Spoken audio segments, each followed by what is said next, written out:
Bueno, aquí todos reunidos vamos a platicar un poco sobre las inquietudes del espíritu. Ante todo, se necesita comprensión creadora. Lo fundamental en la vida es realmente llegar uno a conocerse a sí mismo. De dónde venimos, para dónde vamos, cuál es el objeto de la existencia, para qué vivimos, por qué vivimos, etcétera, etcétera, etcétera.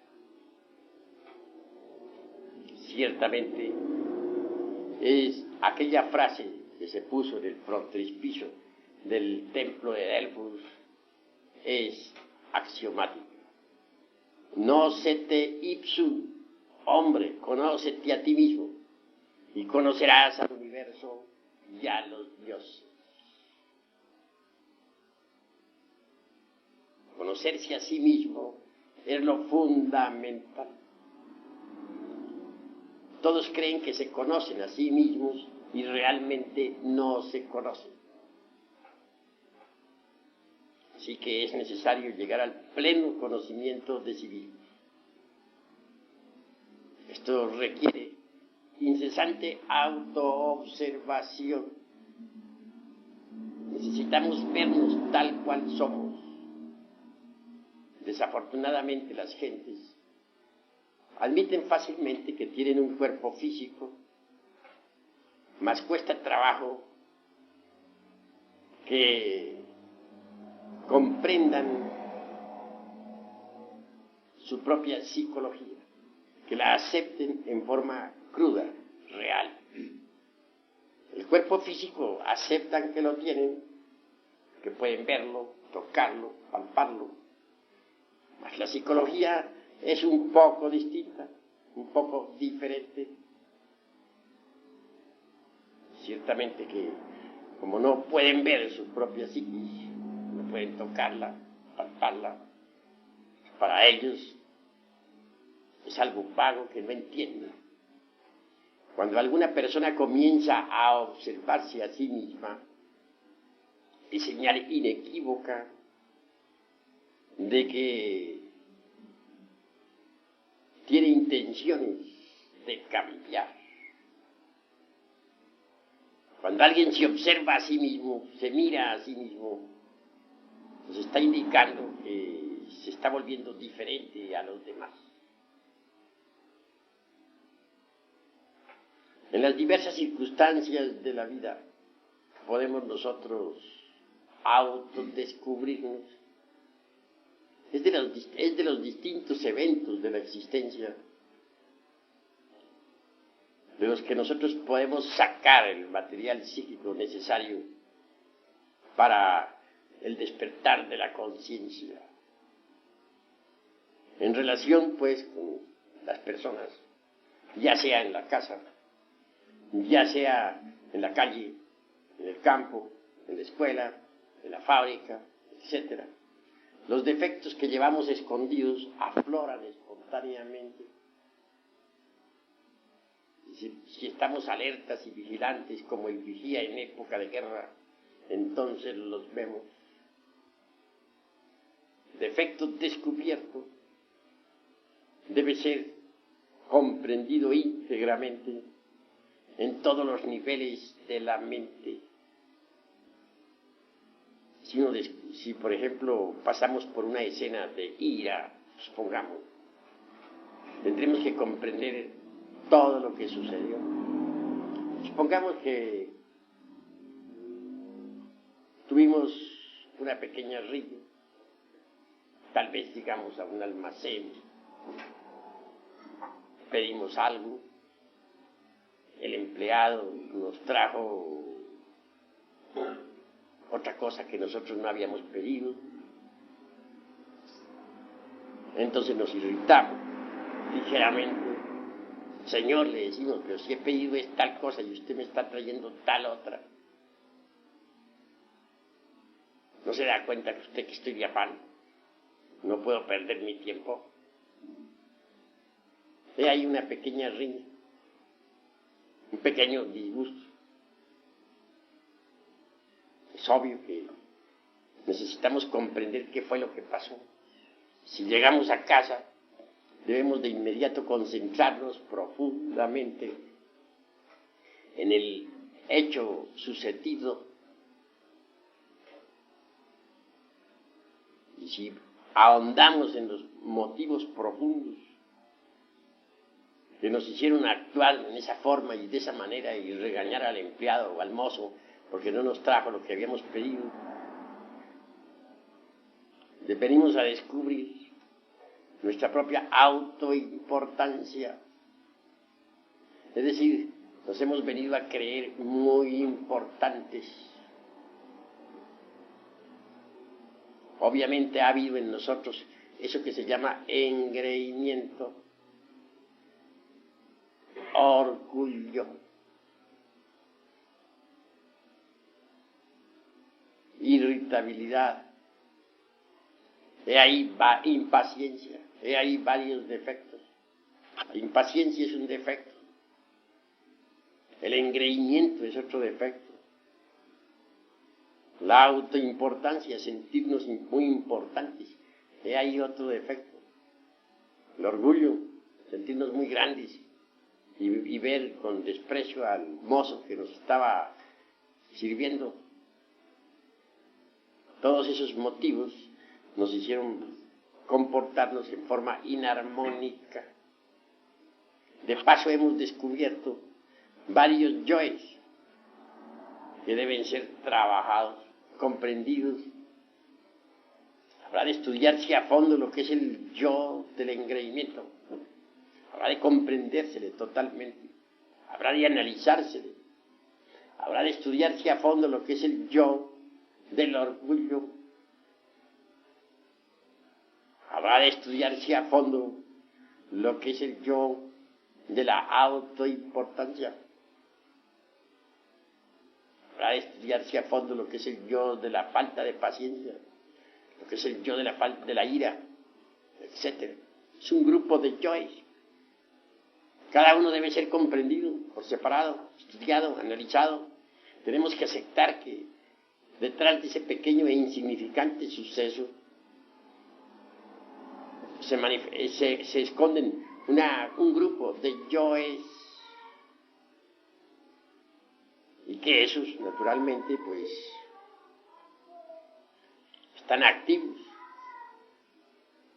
Hay que estudiarlo a cada uno por separado, porque dentro de cada uno de ellos está embotellada la esencia, es decir, la conciencia. Entonces hay que desintegrarlos, aniquilarlos, reducirlos a polvareda cósmica. Para desintegrarlos tendremos que concentrarnos en la Divina Madre Kundalini, suplicarle, rogarle nos reduzca a polvo. Pero primero habrá que comprender un defecto, pongamos la ira, y luego después de haberlo comprendido, entonces rogar a la Divina Madre Kundalini la elimine. Después comprender que la impaciencia, suplicarle a ella elimine tal error. Después comprender la autoimportancia. ¿Por qué nos creemos importantes? Si nosotros no somos más que míseros gusanos del lodo de la tierra. ¿En qué basamos nuestra autoimportancia? ¿En qué la fundamentamos? Realmente no hay un basamento para nuestra autoimportancia, porque nada somos. Cada uno de nosotros no es más que un vil gusano del lodo de la tierra. ¿Qué somos ante el infinito? De la galaxia en que vivimos, ante esos millones de mundos que pueblan el espacio sin fin. ¿Por qué sentirnos autoimportantes? Así, analizando cada uno de nuestros defectos, los vamos comprendiendo. Y defecto que vayamos comprendiendo debe ser eliminado con ayuda de la Divina Madre Kundalini. Es obvio que habrá que suplicarle a ella. que habrá que rogarle elimine el defecto que uno vaya comprendiendo. En una escena, pues, forman parte varios yoes. Tengamos otra escena, una de celos, por ejemplo. Incuestionablemente es grave eso. En una escena de celos entran también varios yoes. Y un hombre encuentra de pronto que su mujer está hablando con otro hombre en forma muy querido, en fin. ¿Qué quiere decir eso? ¿Sentirá celos? Posiblemente que sí. ¿Le formará pelea a la mujer? Es claro. Pero si observamos esa escena, ahí hubo celo, ira, amor propio. Varios yoes, pues. El yo del amor propio se sintió herido. Los celos entraron en actividad. La ira también.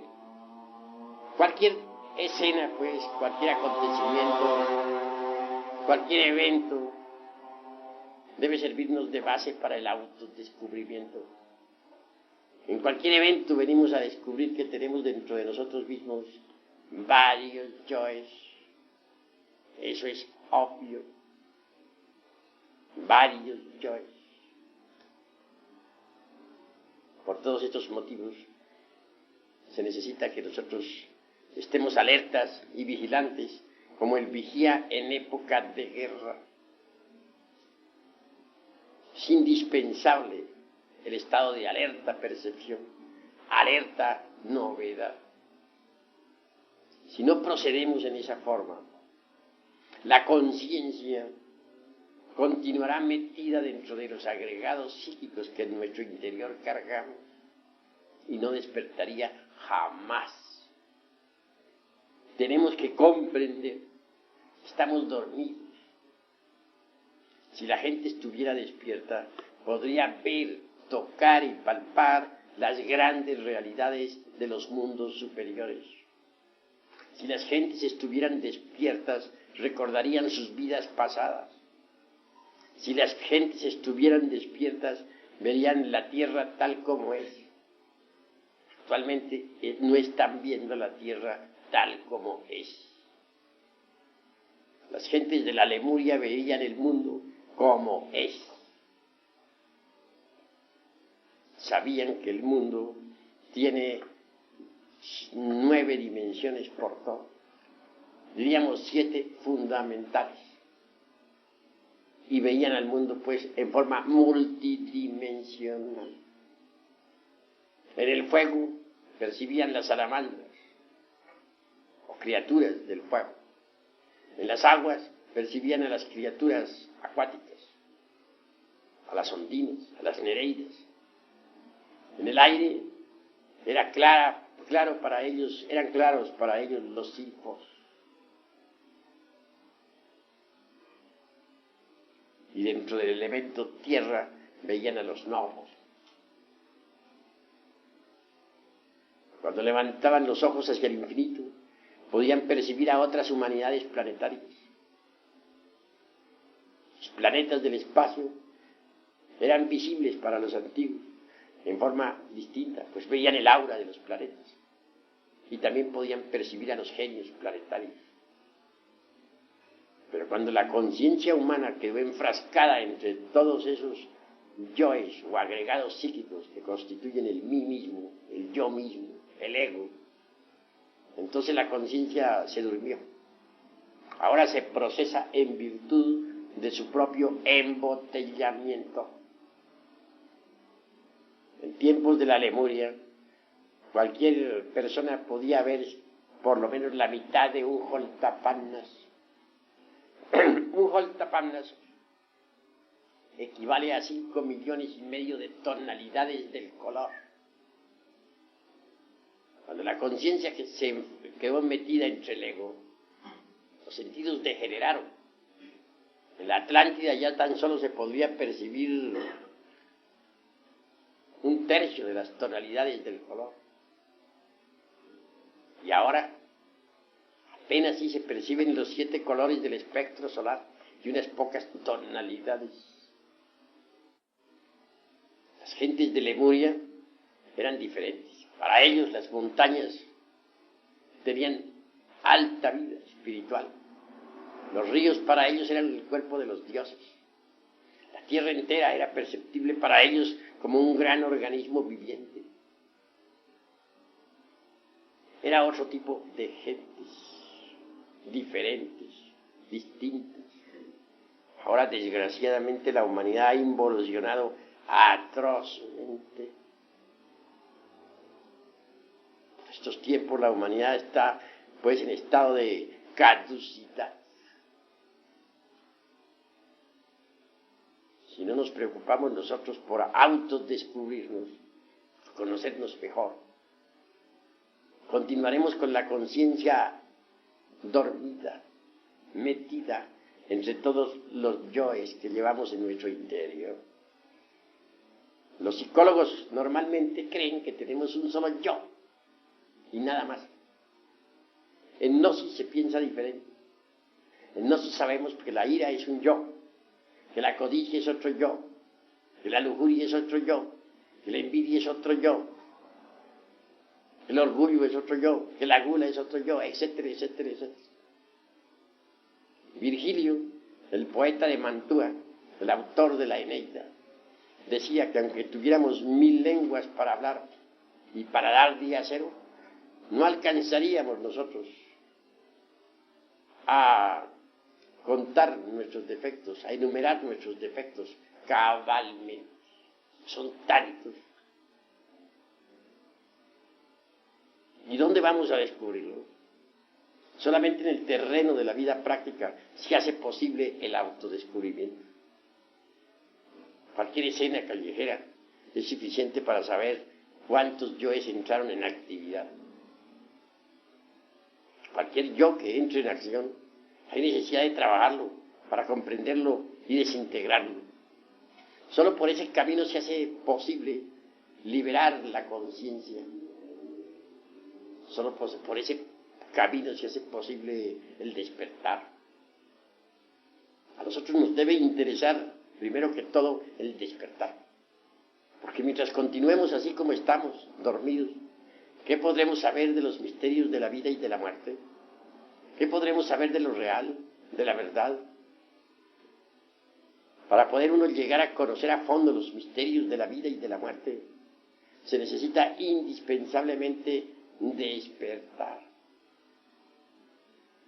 Es posible despertar si uno se lo propone, pero no es posible despertar si la conciencia continúa embotellada entre todos esos yoes.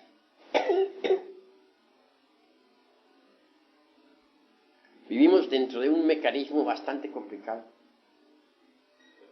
La vida se ha vuelto profundamente mecanicista en un 100%. La ley de recurrencia es terrible. Todo se repite. La vida podríamos compararla a una rueda que está girando incesantemente sobre sí misma. Pasan los acontecimientos una y otra vez, siempre repitiéndose. En realidad, de verdad, nunca hay una solución final para los problemas. Cada cual carga problemas, pero la solución final en realidad de verdad no existe. Que si hubiera una solución final para los problemas que uno tiene en la vida, esto significaría que la vida no sería vida, sino muerte. Sí, pues la solución final no se conoce. Gira la rueda de la vida, siempre pasando los mismos acontecimientos, repitiéndolos en forma más o menos modificada, más o menos alta o baja, pero repitiéndolos. Llegar a la solución final, impedir que la repetición de eventos o circunstancias se prosiga, es algo más que imposible. Entonces lo único que tenemos nosotros es que aprender a saber cómo vamos a reaccionar ante las distintas circunstancias de la vida. Si siempre reaccionamos de la misma forma, si siempre reaccionamos con violencia, si siempre reaccionamos con lujuria, si siempre reaccionamos con codicia ante los hechos diversos que se repiten una y otra vez en cada existencia humana, pues no cambiaríamos nunca. que los acontecimientos que ustedes están viviendo actualmente ya los vivieron en la pasada existencia. Esto significa que, por ejemplo, si ahora están ustedes sentados escuchándome, en la pasada existencia también estuvieron sentados escuchándome. No sea aquí mismo, en esta casa, pero sí en cualquier lugar de la ciudad. Así también, en la antepasada estuvieron sentados escuchándome. En la trasantepasada estuvieron también sentados escuchándome y yo estuve hablándole a ustedes. Es decir, siempre esta rueda de la vida está girando y los acontecimientos van pasando. Siempre son los mismos. Así pues, es imposible impedir que los acontecimientos dejen de repetirse. Lo único que podemos hacer es cambiar nuestra actitud hacia los acontecimientos de la vida. Si nosotros aprendemos a no reaccionar ante ningún impacto proveniente del mundo exterior, si aprendemos a ser serenos, impasibles, entonces sucederá que podremos evadir o podremos evitar que los acontecimientos produzcan en nosotros los mismos resultados. Supongamos que, vamos a ver, por ejemplo, en una pasada existencia, por ejemplo, estuve hoy platicando aquí con su hermano, el doctor, ¿cómo es tu nombre? Humberto Díaz, sobre un acontecimiento que cité en mi libro titulado El misterio del áureo florecer. Hablábamos de aquella existencia en la cual me llamé yo Juan Conrado, tercer gran señor de la provincia de Granada, en la antigua España, en la época de la Inquisición, cuando el inquisidor Torquemada hacía desastres en toda Europa, quemaba viva a la gente, en la hoguera. Ciertamente había yo llegado a él con el propósito de pedir una amonestación cristiana para alguien. Tratábase de un conde que me sahería constantemente con sus palabras, que hacía mofa de mí, etc. En aquella época andaba yo de bodhisattva caído, y por cierto que no era una mansa oveja. El ego estaba bien revivo, pero quería evitar un nuevo duelo, no por temor, y ya estaba cansado de tantos duelos, pues tenía fama de ser un gran espadachín. Claro, me llegué muy temprano ante la puerta del Palacio de la Inquisición. Un fraile ahí, monje azul, estaba a la puerta. Me dice: qué milagro de verle a usted, señor marqués, por aquí. Muchas gracias, le dije, su reverencia.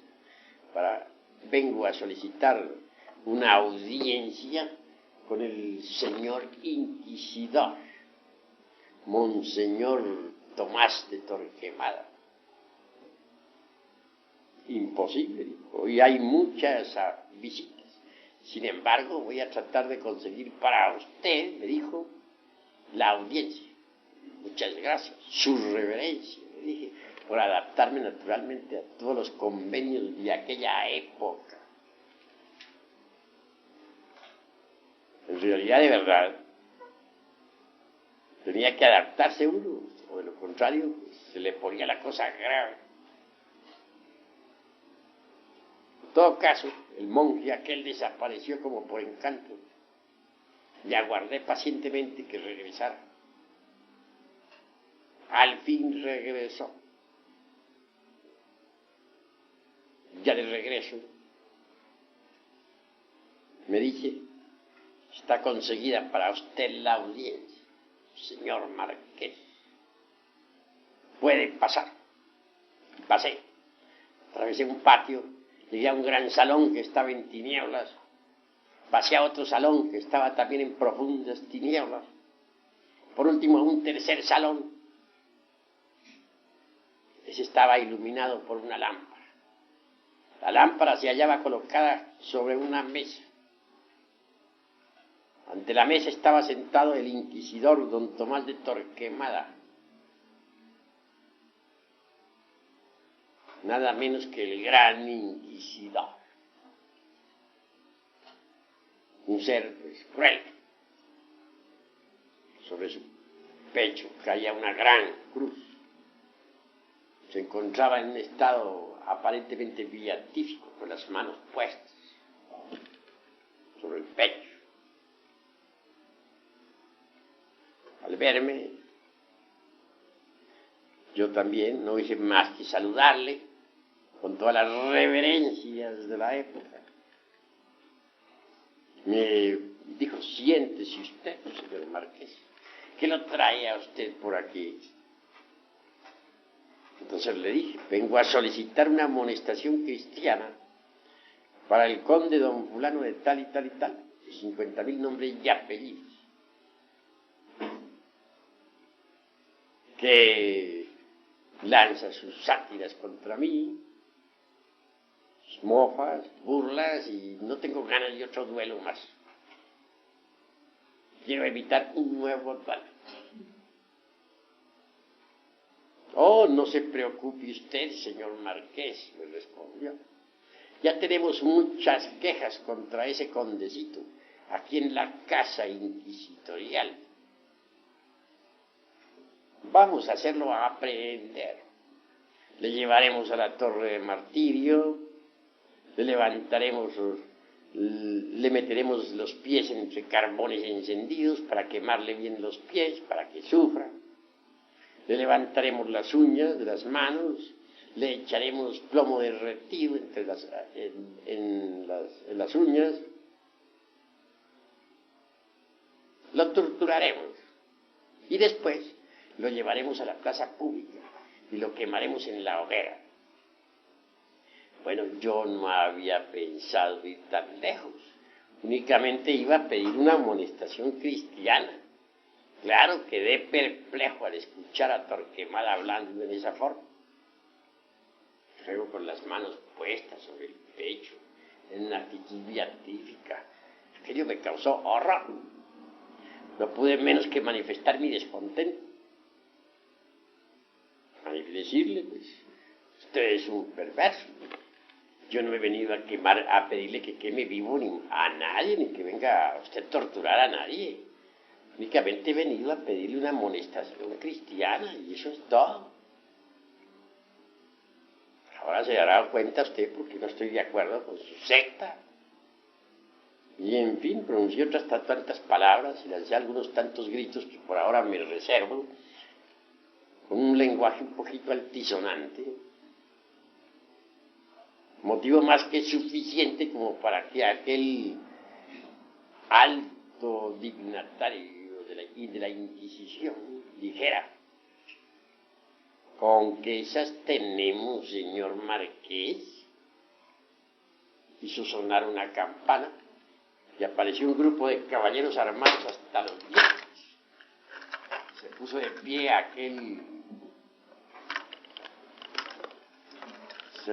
pie aquel caballero del santo oficio. Se levantó airoso y ordenó a los caballeros aquellos diciendo: prended a este hombre. Un momento, caballeros, les dije. Recordad las reglas de la caballería. Que en aquella época las reglas de la caballería eran respetables y respetabilísimas por todo el mundo. Dadme una espada, le dije, al estilo pues Gachupín, que estaba metido entre gachupines, pues claro, y me batiré con cada uno de vosotros. era ni más ni menos que un gachupina blanco, que nos encontrábamos reencarnados en plena edad, bueno, en plena edad media, épocas de Torquemada. Un caballero me entrega la espada, me da una espada, yo la recibo, luego da un paso hacia atrás y me dice: ¡En guardia! Le respondí: siempre estoy. Y nos trabamos en Duralí. No se oía sino los golpes de las espadas.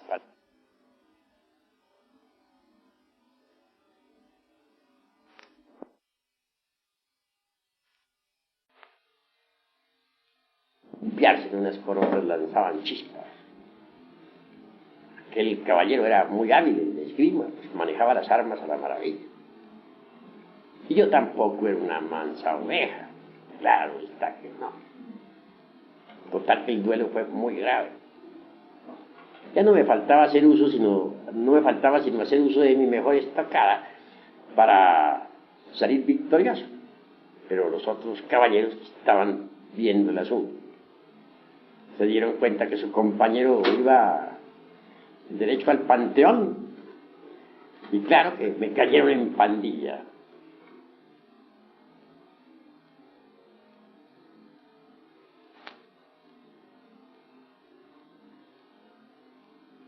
Penderme. Mas llegó un momento en que el brazo derecho se cansó. Ya no podía con el peso de la espada y tanta lucha. Entonces les dije: han ganado ustedes por sorpresa, que me han caído en pandilla. Y eso no es de caballero. Se entregué la espada y está. Entonces el señor inquisidor dijo: ¡a la hoguera! Y me decía: no fue difícil quemarme en vivo. Ahí tenían un poco de leña al pie de un poste de acero. Me encadenaron a aquel poste, prendieron fuego a la leña, y a los pocos segundos estaba yo allí ardiendo como tea encendida. Sentí gran dolor en las carnes. Veía cómo mi cuerpo físico se quemaba hasta quedar reducido todo a cenizas. Quise di un paso intencionalmente a ver, pero lo curioso fue que antes de dar el paso sentí que aquel dolor supremo se convertía en felicidad. Entendí que más allá del dolor, mucho más allá del dolor, existe la felicidad. Que el dolor humano, por muy grave que sea, tiene un límite. Una lluvia bienhechora comenzó a caer sobre mi cabeza y sentí que me aliviaba. Di un paso y vi que podía dar otro. Total, salí de aquel palacio caminando despacito, despacito. Y era que ya había desencarnado. El cuerpo físico pereció pues en la hoguera de la Inquisición. Hoy, por ejemplo, al repetirse un evento de esos en mi vida, estoy seguro que ya no iría a una hoguera, ni a un paredón, ni algo por el estilo. ¿Por qué? Porque hoy, al no tener ya esos yoes de la ira, de la impaciencia, escucharía al inquisidor serenamente, impasible, comprendería el estado en que se encuentra, guardaría un silencio total, ninguna reacción saldría de mí. Como resultado, pues no pasaría nada. Eso es claro. Podría salir tranquilo, sin problema. De manera que los problemas en realidad de verdad los forma el ego. Si en aquella ocasión no hubiera yo reaccionado en esa forma, contra el santo oficio, como así le llamaban, contra la Inquisición, contra el monje azul, etcétera, etcétera, etcétera, pues es obvio que no habría desencarnado en esa forma. Esto no significa cobardía, sino sencillamente habría permanecido sereno impasible. Luego habría dado la espalda y me habría retirado, sin problema. Solo quedaría un punto en discusión. El condecito aquel habría sido aprehendido, quemado vivo en la hoguera, ¿no? Y se me podría echar la culpa a mí. No. Habría tenido el valor de ir a informarle eso al conde. Aunque aquel conde se hubiera llenado de tremenda ira contra mí. Y le habría salvado su existencia. Tal vez hasta el hombre hubiera quedado agradecido. Es decir, las circunstancias fatales no habrían sucedido si el ego hubiera sido desintegrado. Desgraciadamente tenía un ego muy desarrollado. Y esos son los problemas que se forma el ego. Cuando uno no tiene ego, esos problemas no se suceden. Puede que las circunstancias se repitan, pero ya no sucede, ya no vienen esos problemas.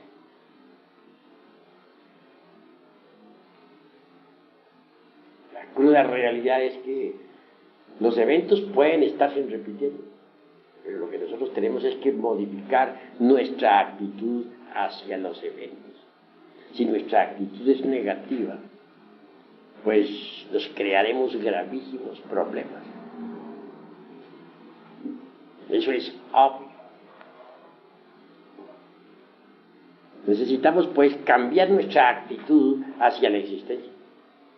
Pero uno no puede cambiar su actitud hacia la vida si no elimina aquellos elementos perjudiciales que lleva en sus hijos. La ira, por ejemplo, ¿cuántos problemas le trae a uno la ira? La lujuria, ¿cuántos problemas le trae a uno la lujuria? Los celos, ¿cuán nefastos son? La envidia, ¿cuántos inconvenientes le proporciona a uno? Uno tiene que cambiar su actitud ante las distintas circunstancias de la vida. Estas se repiten con uno o sin uno, pero se repiten. Pueden repetirse sin uno o con uno, pero se repiten. Lo que importa es que uno cambie su actitud hacia las distintas circunstancias de la vida. Es decir, necesitamos nosotros autoconocernos profundamente. Si nos autoconocemos, descubrimos nuestros errores. Y si los descubrimos, los eliminamos. Y si los eliminamos, despertamos. Y si despertamos, venimos a conocer los misterios de la vida y de la muerte. Venimos a experimentar eso que no es del tiempo, eso que es la verdad. Pero mientras nosotros continuemos con la conciencia embotellada entre el ego, entre el yo, o entre los yoes, obviamente no sabremos nada de los misterios de la vida y de la muerte. No podremos así experimentar lo real. Viviremos en la ignorancia. Se hace pues urgente e inapasable cumplir con la máxima de Pitágoras, de Tales de Mileto: Nócete ipsum, hombre, conócete a ti mismo, y conocerás al universo y a los dioses. Todas las leyes de la naturaleza están dentro de uno mismo. Y si uno no las descubre dentro de uno mismo, tampoco las puede descubrir fuera de sí mismo.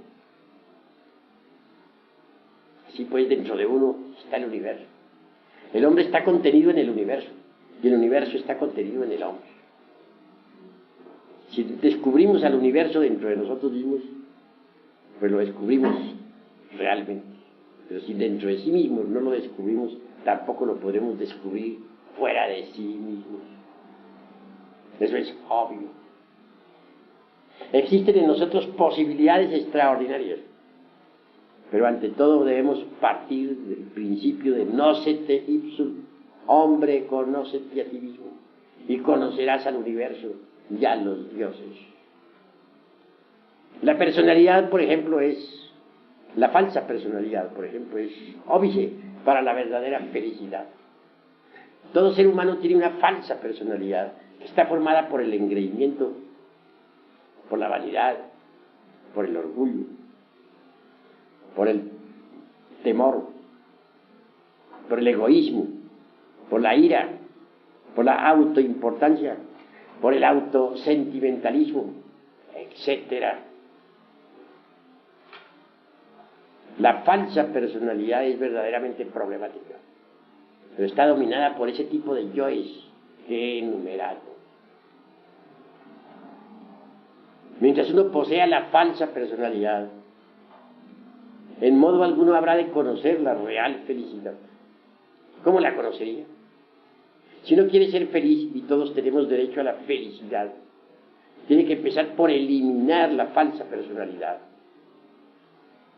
Pero para poder eliminar la falsa personalidad, tiene uno que eliminar los yoes que la caracterizan, los que he enumerado. Eliminados esos yoes, entonces todo cambia. Se crea en nuestra conciencia un centro de gravedad continua y deviene un estado de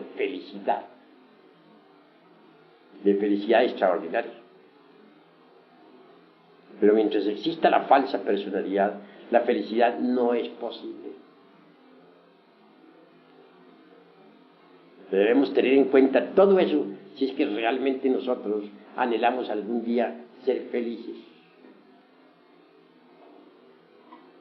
Incuestionablemente, lo más importante en la vida práctica viene a ser precisamente fabricar, o digo yo, cristalizar en la humana personalidad eso que se denomina alma. Alma. ¿Qué se entiende por alma? Todo ese conjunto de poderes, fuerzas, virtudes, facultades, etcétera, del ser. Si uno elimina, por ejemplo, el defecto o el yo de la ira, en su reemplazo cristalizará en nuestra humana persona la virtud de la serenidad. Si uno elimina el defecto del egoísmo, en su reemplazo cristalizará en nuestra humana persona la virtud maravillosa del altruismo. Si uno elimina el defecto de la lujuria, en su reemplazo cristalizará en nuestra alma la virtud extraordinaria de la castidad. Si uno elimina de su naturaleza el odio, en su reemplazo cristalizará en nuestra personalidad el amor. Si uno elimina de la personalidad el defecto, por ejemplo, de la envidia, en su reemplazo cristalizarán en la humana persona la alegría por el bien ajeno, la filantropía, etc.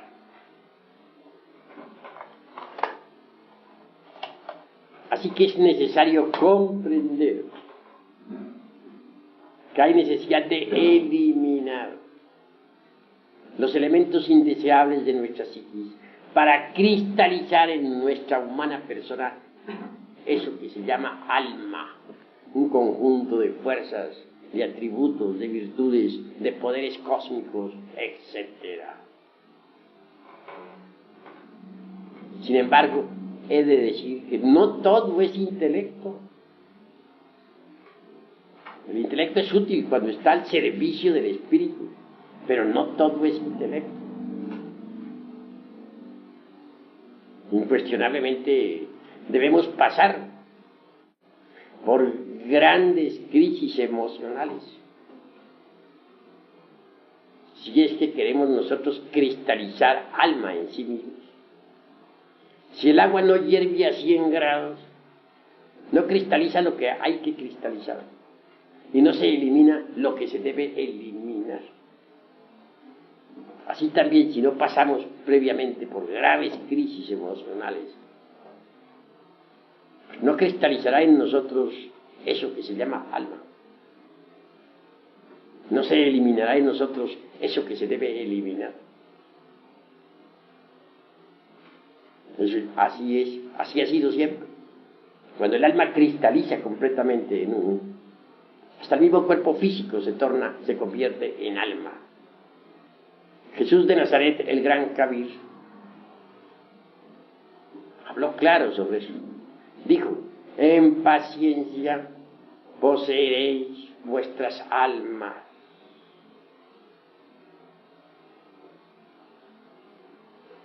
Las gentes no poseen su alma, el alma les posee. El alma de cada persona sufre cargando con un fardo abrumador. La persona. Poseer el alma es algo muy distinto. Pero escrito está: en paciencia poseeréis vuestras almas. Hay yoes muy difíciles de eliminar, defectos terribles, yoes que están en relación con la ley del karma. Cuando se llega a eso, parece como si nos detuviéramos en el avance. Y obviamente que sí. Pues con infinita paciencia al fin se consigue la eliminación de esos yoes. La paciencia y la serenidad son facultades extraordinarias o virtudes magníficas, necesarias para avanzar por este camino de la transformación radical. En mi libro Las Tres Montañas hablo precisamente sobre la cuestión de la paciencia y de la serenidad. Un día, estando en el monasterio, aguardábamos un grupo de hermanos impacientemente al abad, al hierofante, mas este tardaba. Y pasaban las horas y este tardaba. Nosotros, todos estaban preocupados. Habían allí algunos maestros, claro, muy respetabilísimos, pero llenos de impaciencia. Se paseaban, pues, dentro del salón, iban, venían, se jalaban el cabello, se rascaban la cabeza, se jalaban las barbas, impacientes. Yo permanecía sereno, tranquilo, pacientemente aguardaba. Únicamente me causaban curiosidad esos hermanitos impacientes. Permanecía tranquilo. Al fin, después de varias horas, se presentó el maestro. Y dirigiéndose a todos, les dijo: a ustedes les faltan dos virtudes que este hermano tiene. Y me señaló a mí. Luego, dirigiéndose a mí, me dice: dígales usted, hermano, ¿cuáles son esas dos virtudes? Entonces yo me puse de pie y dije: hay que saber ser pacientes, hay que saber ser serenos. Todos quedaron perplejos. Enseguida el maestro trajo una naranja, que es símbolo de esperanza, y me la entregó, aprobando. Quedé aprobado para entrar en la segunda montaña, que es la de la resurrección. Nosotros, los impacientes, quedaron aplazados. Se me citó después en otro monasterio para firmar algunos papeles que tenía que firmar. Y así lo hice. Más tarde concurrí a ese monasterio, firmé los papeles, se me entregaron ciertas instrucciones esotéricas y se me admitió pues en los estudios de la segunda montaña. Y aquellos compañeros, a estas horas, todavía están luchando por lograr la paciencia y la serenidad. pues no la tienen. Vean ustedes lo importante que es ser pacientes, ser serenos. Así cuando uno está trabajando en la disolución de un yo y por nada de la vida consigue disolverlo porque se ha vuelto muy difícil. Hay yoes así, se relacionan con el karma. No le queda a uno más remedio que multiplicar la paciencia y la serenidad hasta triunfar. Pero muchos son impacientes, quieren eliminar tal o cual yo ya de inmediato, sin pagar el precio correspondiente. Y eso es absurdo.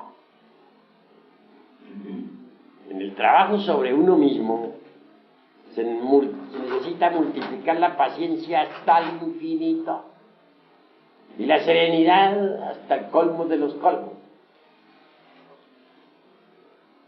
Quien no sabe tener paciencia, quien no sabe ser sereno, fracasa en el camino esotérico. Obsérvense ustedes en la vida práctica. ¿Son impacientes? Obsérvense. ¿Saben permanecer serenos en el momento preciso? Si no tienen esas dos preciosas virtudes, pues hay que trabajar para conseguirlas. ¿Cómo? Eliminando los yoes de la impaciencia, que son yoes, y eliminando pues los yoes de la falta de serenidad, del enojo, los yoes del enojo, que son los que no permiten la serenidad. ¿Qué es lo que buscamos a la larga nosotros con todo esto? Cambiar, pero cambiar totalmente, porque así como estamos, incuestionablemente lo único que hacemos es sufrir, amargarnos la vida. Cualquiera puede hacernos sufrir a nosotros. Basta con que nos toque una fibra del corazón para que ya estemos sufriendo. Si nos dicen una palabra dura, sufrimos. Si nos dan unas palmaditas en el hombro y unas palabras dulces, nos alegramos. Así somos de débiles. Nuestros procesos psicológicos no dependen ya, mejor dicho, no tenemos nosotros poder sobre nuestros procesos psicológicos. Cualquiera puede manejarnos nuestra psiquis. ¿Quieren ver ustedes una persona enojada? Díganle una palabra dura y la verán enojada. Y luego quieren verla contenta, denle una palmadita en el hombro y lo verán, y ya díganle unas palabras dulces, ya cambió, ya está contenta. Qué fácil, ¿no? Cualquiera juega con la psiquis de los demás. Qué débiles son estas criaturas. Se trata pues de cambiar, de que todo esto que tenemos nosotros de débil se ha eliminado. Hasta nuestra misma identidad personal debe perderse para nosotros mismos. Esto quiere decir que el cambio debe ser tan radical que hasta nuestra misma identidad personal, soy fulano de tal XX, pues debe perderse para sí mismo. Llegar el día en que no encontremos a nuestra misma identidad personal. Si se trata de convertirnos en algo distinto, en algo diferente, obviamente hasta la misma identidad personal debe perderse. Tratamos de convertirnos en criaturas distintas, criaturas felices, seres dichosos, y tenemos derecho a la felicidad. Pero si no nos esforzamos, pues, ¿cómo vamos a cambiar? ¿De qué manera? Y ahí lo grave. Lo más importante es no identificarnos con las circunstancias de la existencia. La vida es como una película, y es de hecho una película que tiene un principio y tiene un fin. Distintas escenas van pasando por la pantalla de la mente. El error más grave de nosotros consiste en identificarnos con esas escenas. ¿Por qué? Porque pasan. Sencillamente porque pasan. Son escenas de una gran película y al fin pasan. Afortunadamente en el camino de mi vida senté como lema siempre eso, no identificarse uno con las circunstancias diferentes de la vida. Me viene a la memoria casos de la, dijéramos, de la niñez. Como quiera que mis padres terrenales se habían divorciado, nos tocaba a nosotros, los hermanos de una gran familia, sufrir. Habíamos quedado nosotros con el jefe de la familia y se nos prohibía pues visitar pues a la jefa, o sea, a nuestra madre terrenal. Sin embargo, nosotros no éramos tan ingratos como para poder olvidar a la jefa. Me escapaba siempre de casa con un hermanito menor que me seguía. Íbamos a visitarla y luego regresábamos a casa, a donde el jefe. Mas mi hermanito sufría mucho, pues al regreso se cansaba porque era muy pequeño y yo tenía que llevarlo entonces sobre mis espaldas, que tan pequeño estaría. Y lloraba aquel amargamente. Decía, ahora al regresar a casa el jefe nos va a azotar, nos va a dar de azotes y de palos. Yo le respondía diciendo, ¿por qué lloras? Todo pasa. Acuérdate que todo pasa. Cuando llegábamos a casa, ciertamente nos aguardaba el jefe lleno de grande ira y nos daba de latigazos. Posteriormente, nos internábamos en nuestra recámara a dormir, pero ya al acostarnos le decía yo a mi hermano, ¿te fijas? Ya pasó. ¿Te convences que todo pasa? Eso ya pasó. Todo pasa. Un día de esos tantos, nuestro jefe alcanzó a oír cuando yo le decía a mi hermano, todo pasa, eso ya pasó. Y claro, mi jefe, que tenía un denodo, que dijéramos que era bastante iracundo, empuñó de nuevo el látigo terrible que traía, penetró en la recámara de nosotros, diciendo, con que todo pasa, sin vergüenzas. Y luego otra azotaína más terrible nos dio, retirándose después al parecer muy tranquilo por habernos azotado. Ya que él se retiró un poquito más quedito, le decía a mi hermano, ¿te fijas? Eso también ya pasó. Es decir, nunca me identificaba con esas escenas. Y tomé como lema en la vida jamás identificarme con las circunstancias, con los eventos, con los acontecimientos. Que sé que esas escenas van a pasar. Tanto que uno se preocupa y porque tiene un problemazo que no haya cómo resolverlo y tal. Después ya pasa y viene otra escena completamente distinta. Entonces, ¿para qué se preocupó si tenía que pasar? ¿Con qué objeto se preocupó?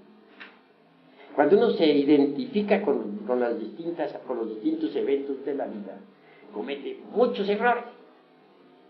Si uno se identifica con una copa de licor que le están ofreciendo un grupo de amigos embriagados, pues resulta borracho. Y si uno se identifica con una persona del sexo opuesto en un momento dado, pues resulta fornicando. Y si uno se identifica con un insultador, que está hiriendo a uno con la palabra, resulta uno también insultando. ¿A ustedes les parece cuerdo que nosotros, que somos gentes, bueno, aparentemente serios, ¿no? Si resultemos insultando, ¿ustedes creen que eso estaría bien? Si uno se identifica con una escena, por ejemplo, de puro sentimentalismo llorón, donde todos están llorando amargamente, pues uno también resulta con sus buenas lágrimas. ¿Ustedes creen que eso está correcto? ¿No? Que otros nos pongan a llorar así porque les dio su gana. Esto que estoy diciéndoles a ustedes es indispensable. si es que ustedes quieren autodescubrirse. Es indispensable, porque si uno se identifica completamente con una escena, quiere decir que se ha olvidado de sí mismo, se ha olvidado del trabajo que está haciendo. Entonces está perdiendo el tiempo totalmente. Las gentes se olvidan de sí mismas, completamente. Se olvidan de su propio ser interior profundo, porque se identifican con las circunstancias. Normalmente las gentes andan dormidas por eso. Están identificadas con las circunstancias que les rodean. Y cada cual tiene su cancioncita psicológica, como decía por ahí en mi libro Psicología Revolucionaria. De pronto encuentra uno a alguien que le dice: yo tuve que en la vida hacer esto y esto y esto, me robaron, pero fui un hombre rico, tuve dinero, me estafaron, un fulano de tal fue el malvado que me estafó y tal. Su canción psicológica. 10 años encuentra uno a ese mismo sujeto y vuelve a contar su misma canción. 20 años se lo encuentra y vuelve a narrarle su misma canción. Esa es su canción psicológica. Quedó identificado con ese evento para el resto de su vida. En esas circunstancias, ¿cómo va a disolver uno el ego? ¿De qué manera? Si lo está fortificando al identificarse